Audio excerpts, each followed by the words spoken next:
Friends कर रहे हैं स्टेट पीसीएस यूपीएससी जैसे एग्ज़ाम का प्रिपरेशन, चैनल को सब्सक्राइब कर लीजिए। आज हम लोग बीपीएससी 17वीं के इस कड़ी में मॉडर्न हिस्ट्री के एक बहुत इंपॉर्टेंट टॉपिक को कवर करने जा रहे हैं। टॉपिक है गवर्नर जनरल ऑफ इंडिया।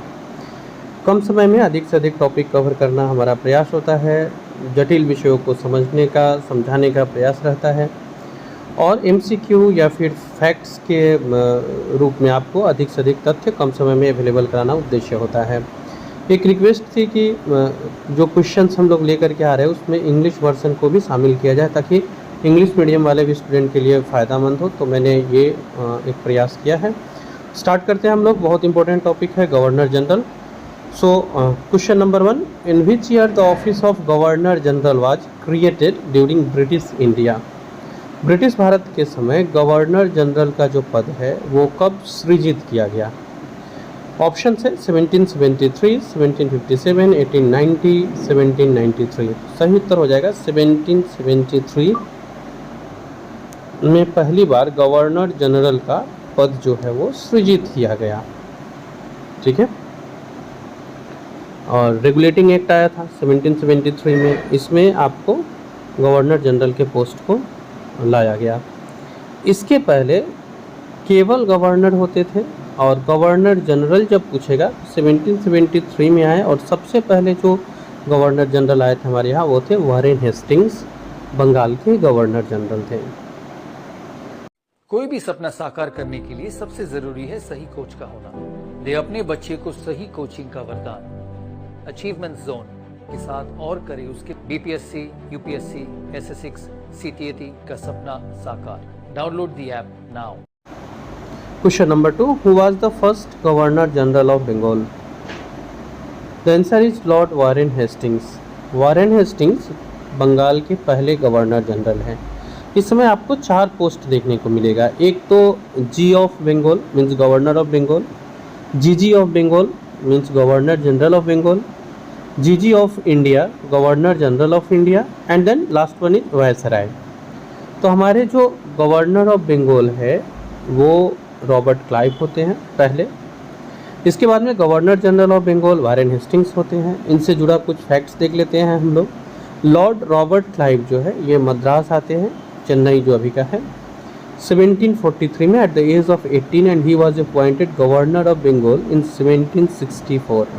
1764 में वो बंगाल के गवर्नर बनते हैं। 1773 में गवर्नर ऑफ बंगाल के पोस्ट को डेजिग्नेट करके गवर्नर जनरल ऑफ बंगाल बनाया गया और पहला गवर्नर जनरल बनते हैं lord Warren Hastings. Who among the following is popularly known as father of civil services in India. Bharat में लोक सेवा के जनक कौन हैं? तो ये लॉर्ड कॉर्नवालिस है जो कि लोक सेवा के जनक है। लॉर्ड कॉर्नवालिस है ये। नेक्स्ट क्वेश्चन पे आते हैं। एक पॉइंट है, देख लिया जाए। Warren Hastings laid the foundation of civil services and lord Cornwallis reformed, modernised and rationalised it. Hence Charles Cornwallis is known as the father of civil services in India. Warren Hastings ने सबसे पहले नींव रखी civil service की, जबकि Cornwallis ने इसमें सुधार किया, आधुनिकीकरण किया और एक नया रूप प्रदान किया वारेन हेस्टिंग्स। तो जो कॉर्नवालिस है वारेन हेस्टिंग्स के फाउंडेशन को आगे करके एक नया रूप प्रदान किया था, इसलिए उन्हें लोक सेवक या लोक सेवा के जनक कहते हैं। The transfer of the capital of British India from Calcutta to Delhi was affected during the period of home. किनके कार्यकाल में बंगाल की राजधानी कलकत्ता से दिल्ली, बंगाल नहीं ब्रिटिश इंडिया की राजधानी कलकत्ता से दिल्ली ट्रांसफ़र हुई? तो ये लॉर्ड हार्डिंग थे। यहाँ सही होगा lord Hardinge second. Lord Hardinge द्वितीय के कार्यकाल में होता है जब ब्रिटिश इंडिया की जो राजधानी है वो कलकत्ता से ट्रांसफ़र होकर दिल्ली जाती है। विच British governor general found the public work department in India. PWD की नींव किसने रखी थी? तो ये लॉर्ड डलहौजी है। इन्होंने भारत में PWD का नींव रखा था। और अभी जो हम लोग का चलता है ना लोक सेवा विभाग के तरफ से PWD वाला जो वर्क वगैरह होता है, इसकी नींव रखने वाले डलहौजी ही हैं। Dalhousie established the PWD। और इतना ही नहीं, डलहौजी आगे चल करके इतने सारे सुधार कार्य करते हैं कि कई इतिहासकार उन्हें आधुनिक भारत के सृजनकर्ता के रूप में भी देखते हैं। Who among the following British governor general abolished the slavery in India? दास प्रथा को किसने भारत में खत्म किया? तो लॉर्ड एलन बरो है। इन्होंने दास प्रथा को समाप्त किया था भारत में। इंडियन स्लेवरी एक्ट आया 1843 में। ब्रिटिश इंडिया के उस समय में इसको रूल किया गया। जो गवर्नर जनरल थे वो लॉर्ड एलन बर्ग थे। Who was the British governor general when Bombay was designated as presidency? जब बॉम्बे प्रेसिडेंसी बनता है उस समय गवर्नर जनरल कौन थे? तो लॉर्ड हेस्टिंग्स थे। Which of the following is correct chronology of annexation under the doctrine of lapse by Lord Cornwallis? Lord Cornwallis ने जो गोद निषेध प्रथा लाया था उस हिसाब से इनमें से किसका सही क्रोनोलॉजी में इसे सजाना है जिस पे उन्होंने इस नीति के तहत कब्जा किया था? तो ये हम लोग जानते हैं सबसे पहले कब्जा इन्होंने किया था सतारा पे। तो नंबर 1 जो होगा वो पहले होगा। अभी जो गिवन ऑप्शंस है इसमें there is only one C, it has first position. Satara को सबसे पहला स्थान दिया है ऑप्शन सी में। तो इस तरह से हमारा जो सही उत्तर होगा वो सी होगा। आप ये याद रखेंगे कि सबसे पहले जो कब्जा किया गया था वो सतारा में, फिर जैतपुर, संबलपुर, नागपुर, झांसी, इस तरह से चला था। मीन्स ये जो सीक्वेंस है ये अपने आप में 1 2 3 4 5 वाला सीक्वेंस, यही सीक्वेंस सही है। तो जो सबसे पहले इन्होंने कब्जा किया था वो सतारा को किया था। The English was made the official language of India under the rain of which governor general? किस गवर्नर जनरल के कार्यकाल में इंग्लिश जो है वो हमारा ऑफिशियल लैंग्वेज बना था भारत का? तो लॉर्ड विलियम बेंटिंक थे। Lord William Bentinck was the first Indian governor general of India. ये भी याद रखिएगा, भारत के पहले गवर्नर जनरल थे। इंग्लिश को इन्होंने मीडियम ऑफ इंस्ट्रक्शन किया और रिप्लेस्ड किया Persian as the language of the higher courts. Persia जो लैंग्वेज है इसको इन्होंने रिप्लेस्ड किया था उच्च न्यायालय के लिए। तो ये बहुत इंपॉर्टेंट फैक्ट्स है, तो ज़रूर देख लीजिएगा अच्छे से। Who of the following was the first viceroy of India? पहला वायसराय भारत का कौन है? तो लॉर्ड कैनिंग है। हम लोग पढ़े हुए 1857 की क्रांति के समय में जब क्रांति समाप्त होती है तो महारानी अपने कंट्रोल में ले लेती है भारत को। उस समय में गवर्नर जनरल के पोस्ट को ख़त्म करके वायसराय का पोस्ट लाया गया।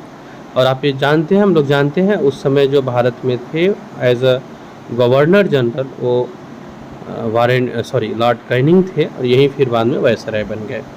इन which rule the widow remarriage act was implemented? किनके शासनकाल में विडो रीमैरिज एक्ट जो है वो आया था? तो ये लॉर्ड कैनिंग है। Next one is the last major extension of British India territory took place during the time of dash? किनके समय में ब्रिटिश इंडिया का सबसे ज़्यादा प्रसार हुआ? मीन्स लास्ट जो प्रसार था वो, तो ये लॉर्ड डफरिन के समय में हुआ था। इनके कार्यकाल में जो इंडिया का प्रसार है, जो एक्सटेंशन है, वो सबसे बेहतर हुआ था पिछला, मीन्स सबसे लास्ट वन यही है।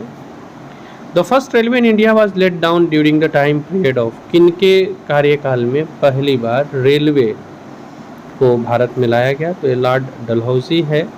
हम लोगों ने पीछे देखा है PWD वर्क्स के लिए जाने जाते हैं और इन्होंने इस लोक सेवा कार्यक्रम के अंतर्गत ही ट्रेन को भी रखा था। 16 अप्रैल 1853 को मुंबई से थाने के बीच पहली बार जो पैसेंजर गाड़ी है वो चली थी। The conquest of Sindh by British was completed during the period of dash? किनके कार्यकाल में अंग्रेजों ने सिंध पर कब्जा किया था? तो एलन बरो का कार्यकाल था। इस समय में अंग्रेजों ने कब्जा किया था सिंध पर। Awadh was annexed to British empire in India by declaring the state as mal administrate? किस आधार पर अवध को ब्रिटिश एम्पायर में मिलाया गया था? तो ये कुशासन के आधार पे मिलाया गया था। On the basis of alleged maladministration, which governor general had taken the administration of Mysore state? कुशासन के आधार पे किस गवर्नर जनरल ने मैसूर को अपने में मिलाया था? तो ये विलियम बेंटिंक थे। Who among the following was or were associated with the introduction of ryotwari system in India during the British rule? अंग्रेजों के कार्यकाल में रैयतवारी सिस्टम लाने में कौन जुड़े हुए हैं? Cornwallis, Reid, Munro. तो देखो इसमें कॉर्नवालिस तो नहीं है, अलेक्जेंडर रीड और मुनरो दोनों शामिल हैं। The revolt of Vellore, Vellore का विद्रोह, ये किस गवर्नर जनरल के कार्यकाल में हुआ? तो बार्लो थे। बहुत कॉमन नेम आपको मिलेगा, वार्लो, वेलोर, मिलता जुलता नेम है, आप इसे याद रख सकते हैं। बट ट्रिक से भी मैं इसे याद करने के लिए वीडियो लेकर के आऊँगा। आपको चैनल में बने रहना है। प्रिपरेशन की जितनी भी इंपॉर्टेंट टॉपिक्स है सब हम लोग बीपीएससी 17वीं के पहले कवर करेंगे, और आज कंटिन्यू पूरे दिन वीडियो आने वाली है, एक भी वीडियो मिस मत कीजिएगा। सब आपके एग्जाम के लिए बहुत इंपॉर्टेंट होने वाले हैं। At a time when empires in Europe were crumbling before the might of Napoleon, which one of the following governors general kept the British flag flying high in India? Europe में Napoleon के समय में हालत बहुत बुरी थी। इस समय में भी भारत में जो ऊंचा झंडा अपना ब्रिटेन बचा करके रख पाया था, किसके कार्यकाल में था? तो ये लॉर्ड हेस्टिंग्स का कार्यकाल था। Which of the following is not correctly matched? Doctrine of lapse, Lord Dalhousie, right है। पार्टीशन ऑफ बंगाल, कर्जन, ये भी राइट है। ड्यूल गवर्नमेंट, रॉबर्ट क्लाइव, ये भी ड्यूल गवर्नमेंट, द्वैध शासन, Robert Clive. And then social reforms, lord Mountbatten, नहीं, lord Mountbatten का सोशल रिफॉर्म्स नहीं है। ड्यूल गवर्नमेंट, रॉबर्ट क्लाइव, ये सही है। तो डी जो है इसका सही उत्तर होगा। सोशल रिफॉर्म्स की बात की जाती है तो ये विलियम बेंटिंग का नाम आता है, याद रखिएगा। माउंटबेटन जो है ये तो इन्होंने घोषणा वगैरह के समय, मीन्स आज़ादी के समय थे ये। विच one of the following pairs is not correctly matched? कौन सा सही मैच्ड नहीं है? सप्रेशन ऑफ ठग, ठगी प्रथा का समाप्ति, विलियम बेंटिंग सही है। इल्बर्ट विल, लॉर्ड रिपन सही है। Vernacular press act, Lord Curzon नहीं था, ये वर्नाकुलर प्रेस एक्ट लिटन ने लाया था, तो ये गलत है, बाकी सारे सही है। लॉर्ड लिटन ने लाया था वर्नाकुलर प्रेस एक्ट 1876-80 के बीच में।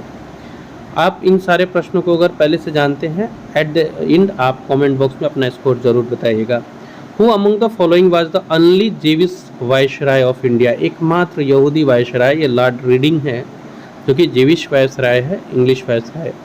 विच of the following governor general use the system of separate electoral college to conquer Muslims and make them against Congress? कौन थे जिन्होंने मुस्लिम्स को अपने में मिलाने के लिए पृथक निर्वाचन लेकर के आया और इससे वो कांग्रेस से उसे अलग भी करने का प्लान था? तो मिंटो थे।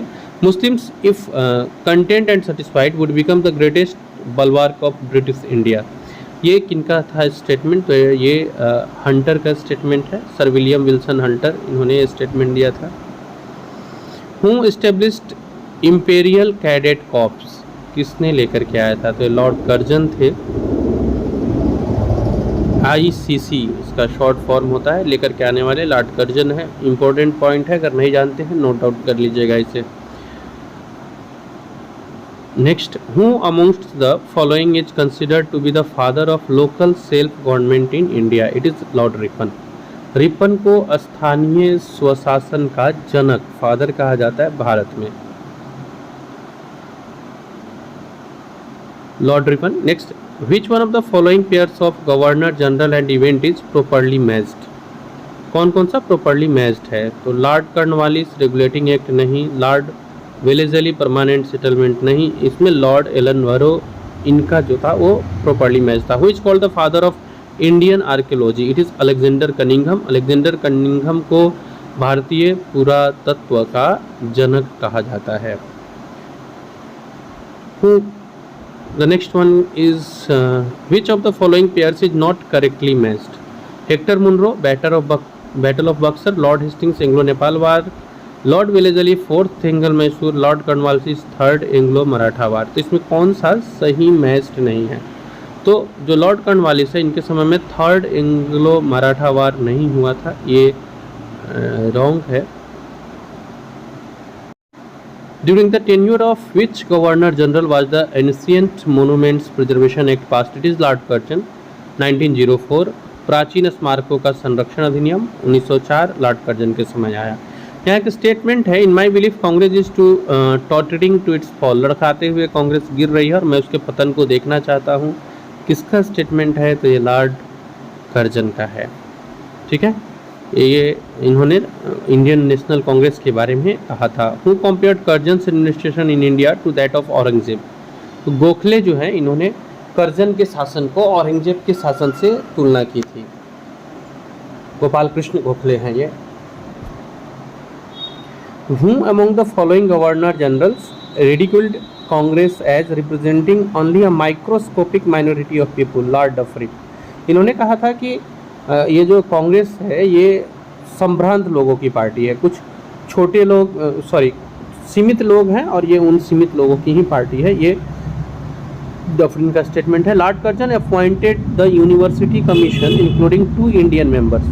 वो 2 इंडियन मेंबर्स कौन थे जिनको इन्होंने यूनिवर्सिटी कमीशन में? तो हुसैन और गुरदास जी थे। Who among the following had the longest tenure as the viceroy of India. तो इनमें सबसे लंबा टेन्योर लॉर्ड कर्जन का रहा है। नेक्स्ट क्वेश्चन पढ़ाते हैं।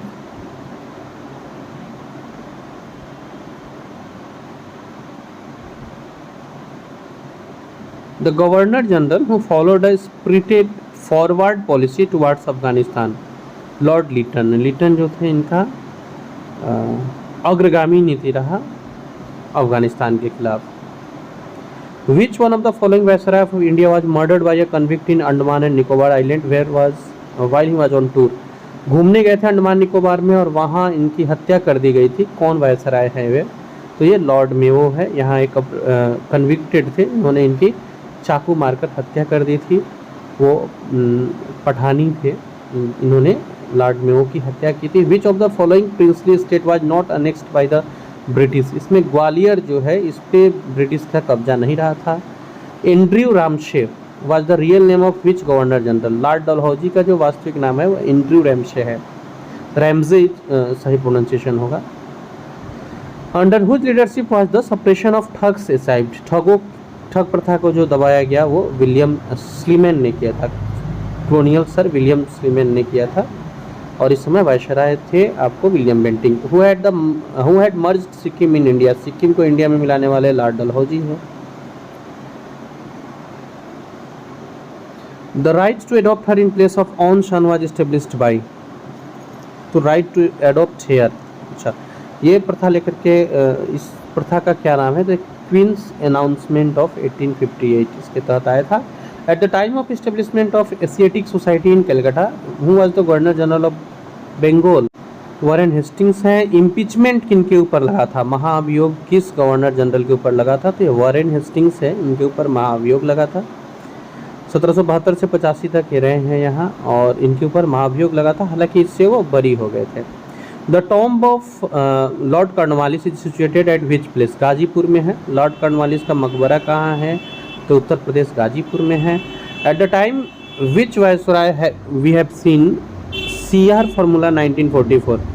सी राजगोपालचारी फार्मूला 1914 लॉर्ड वेवल के कार्यकाल में आए थे। लास्ट वायसराय माउंटबेटन रहे। कम्युनल अवार्ड जो है ये किनके कार्यकाल में हुआ था? तो लॉर्ड विलिंगटन थे उस समय भारत में जब कम्युनल अवार्ड का यहाँ पे भारत में सांप्रदायिक दंगे जो भड़के थे, कम्युनल अवार्ड जो घोषित हुआ था। लॉर्ड रीडिंग के कार्यकाल में चौरा चौरी कांड हुआ था।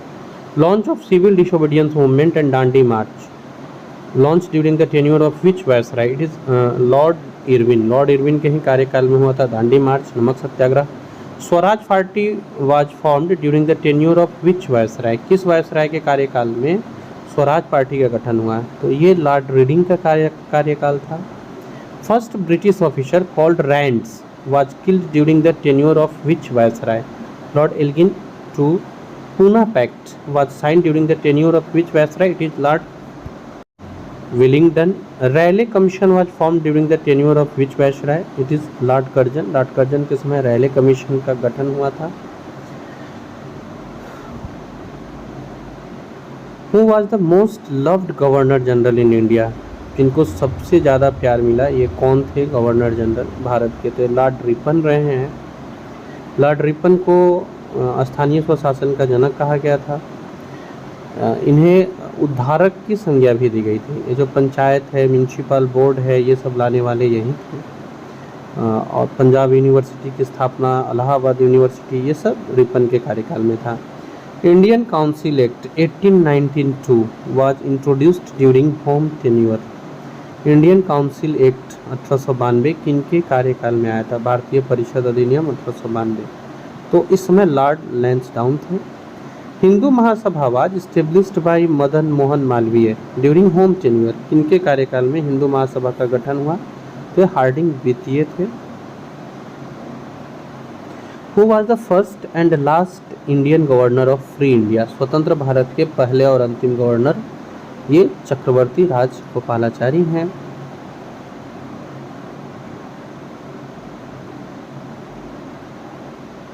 तो ये हम लोगों ने इस वीडियो में 60 क्वेश्चन को किया 20 मिनट के अंदर, और इंग्लिश और हिंदी दोनों को ही हम लोगों ने कवर किया है। ऐसे ही इम्पोर्टेंट वीडियो अगला आने वाला है, तो वीडियो मिस मत कीजिएगा। पहली बार आए हैं चैनल पे सब्सक्राइब कर लीजिए। अभी के लिए इतना ही। आज पूरे दिन कंटिन्यू वीडियो आती रहेगी, चैनल पे बने रहिएगा।